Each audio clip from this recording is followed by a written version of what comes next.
Baiklah, materi yang pertama itu mengenai sejarah Palang Merah Indonesia. Nah, Palang Merah Indonesia sendiri itu dikenal oleh masyarakat luas sebagai PMI. Awalnya didirikan oleh Belanda pada 21 Oktober 1873 dengan nama Nerkai. Namun dibubarkan pada saat penjajahan Jepang. Usaha pembentukan PMI oleh Dr. R.C.L. Senduk dan Dr. Bahadur Johan sejak tahun 1932 gagal hingga pasca kemerdekaan. Setelah proklamasi kemerdekaan, Presiden Soekarno memerintahkan pendirian PMI yang resmi berdiri pada 17 September 1945 dengan Dr. Hans Muhammad Hatta sebagai pendiri. Nah, pada tahun 1950, Belanda membubarkan Nerkai dan menyerahkan asetnya ke PMI. PMI mendapatkan pengakuan internasional dari Komite Internasional Palang Merah atau ICRC dan menjadi anggota Federasi Internasional pada tahun yang sama. PMI terus menjalankan perannya membantu korban perang dan bencana dengan landasan hukum yang diperkuat oleh UU Nomor 1 tahun 2018 hingga tahun 2019. PMI telah hadir di seluruh Indonesia dengan dukungan hampir 1,5 juta relawan.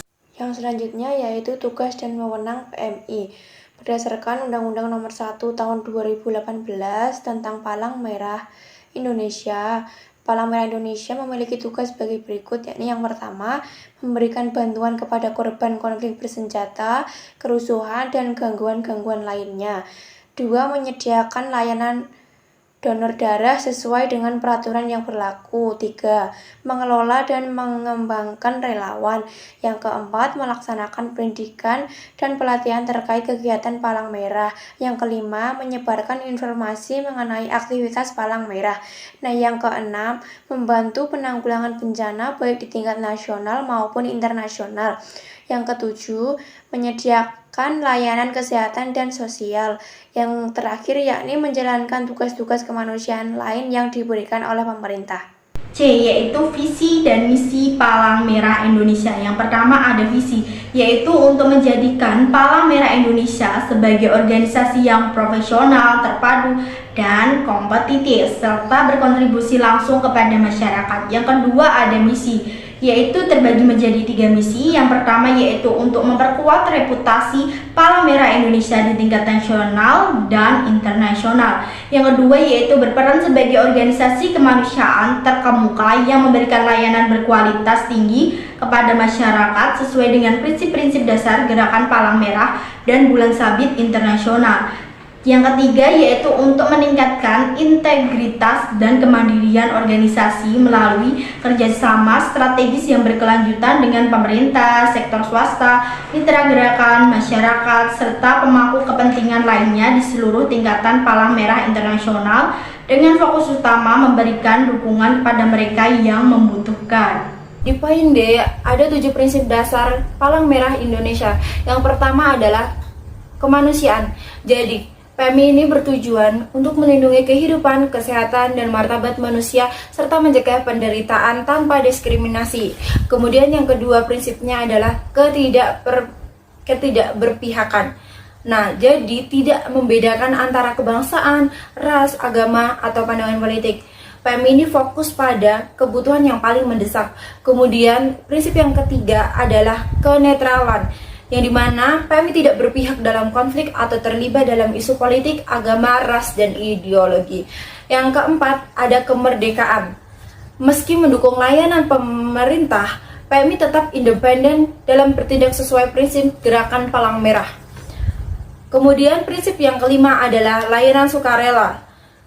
Gerakan ini didorong oleh semangat sukarela tanpa mencari keuntungan. Kemudian yang keenam ada persatuan. Jadi hanya ada satu organisasi Palang Merah di setiap negara yang melayani seluruh wilayah tanpa pengecualian. Kalau di Indonesia namanya PMI. Kemudian yang ketujuh, universalitas. Semua perhimpunan di dunia memiliki status setara dan berbagi tanggung jawab untuk saling membantu dalam misi kemanusiaan. Saya akan melanjutkan di bagian poin E, yang dimana ada pelayanan Palang Merah Indonesia. Jadi pelayanan Palang Merah Indonesia itu ada 3. Yang pertama itu penanggulangan bencana, kemudian yang kedua ada layanan kesehatan dan sosial, kemudian yang ketiga adalah layanan internasional. Kita bahas yang penanggulangan bencana. Jadi PMI berperan dalam mengelola bencana alam dan non-alam dengan fokus pada yang pertama, ada pencegahan. Jadi PMI ini melakukan edukasi, kemudian infrastruktur, kemudian ada program pengurangan risiko. Kemudian di penanggulangan bencana ini ada juga mitigasi. Nah, di mitigasi ini adalah sebuah identifikasi daerah rawan dan relokasi penduduk. Kemudian ada juga kesiapsiagaan, yang dimana pelatihan masyarakat dan penyusunan rencana darurat. Kemudian ada peringatan dini, yang dimana sistem untuk memberikan informasi bencana tepat waktu. Kemudian ada tanggapan dari PMI, yaitu bantuan darurat seperti evakuasi, medis, dan tempat penampungan. Kemudian baru pemulihan. Nah, di sini PMI merekonstruksi infrastruktur dan dukungan psikologis untuk korban. Kemudian yang terakhir ada rehabilitasi.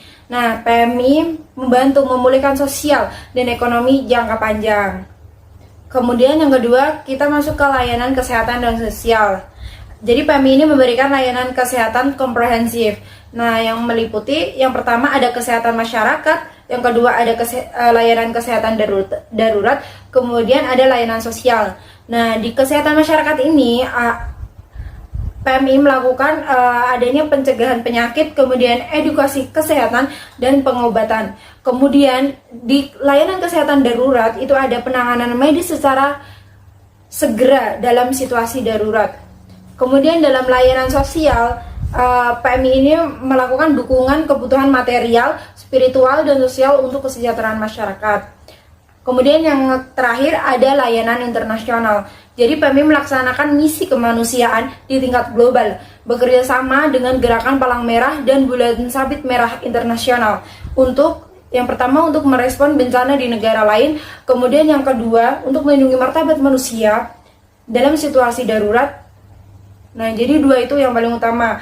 Nah, jadi layanan PMI ini bertujuan untuk meringankan penderitaan, mendukung masyarakat yang terkena dampak bencana, dan mempromosikan kesehatan serta kesejahteraan sosial. Selanjutnya, kami akan membahas dugaan kasus korupsi yang melibatkan Palang Merah Indonesia atau PMI di Provinsi Riau.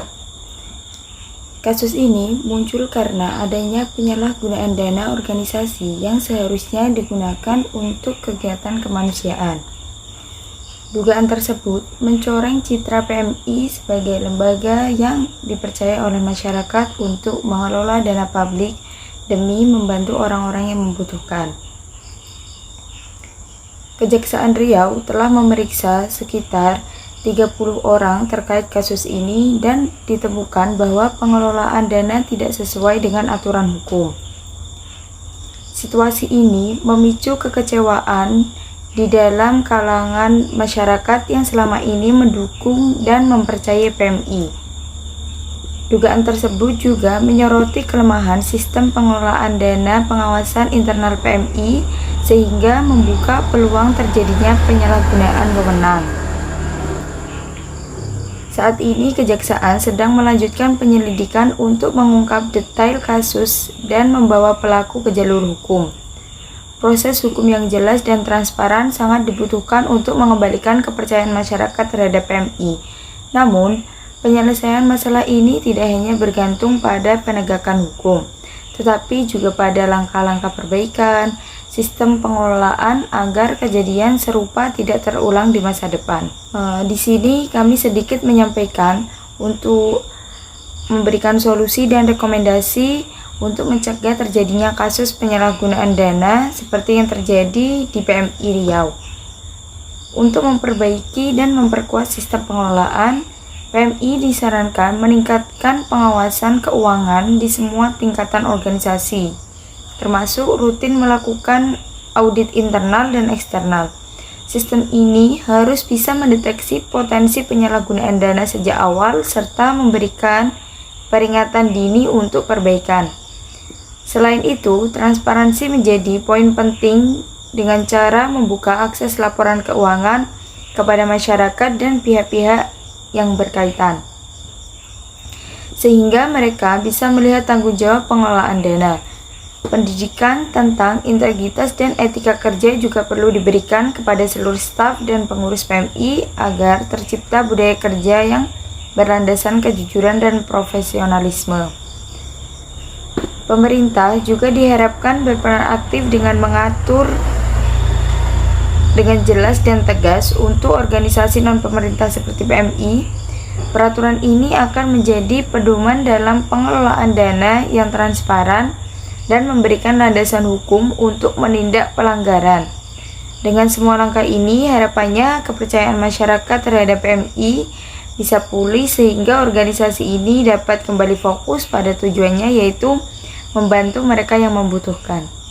Selanjutnya yaitu peran pemerintah. Pemerintah Indonesia memiliki peran penting dalam menangani dugaan korupsi di PMI Provinsi Riau dan mencegah kasus serupa di masa depan melalui langkah-langkah seperti berikut. Yang pertama yaitu penegakan hukum, dengan cara melakukan penyelidikan transparan dan adil melalui Kejaksaan Tinggi, memberikan hukuman bagi pelaku serta melindungi saksi dan juga pelapor.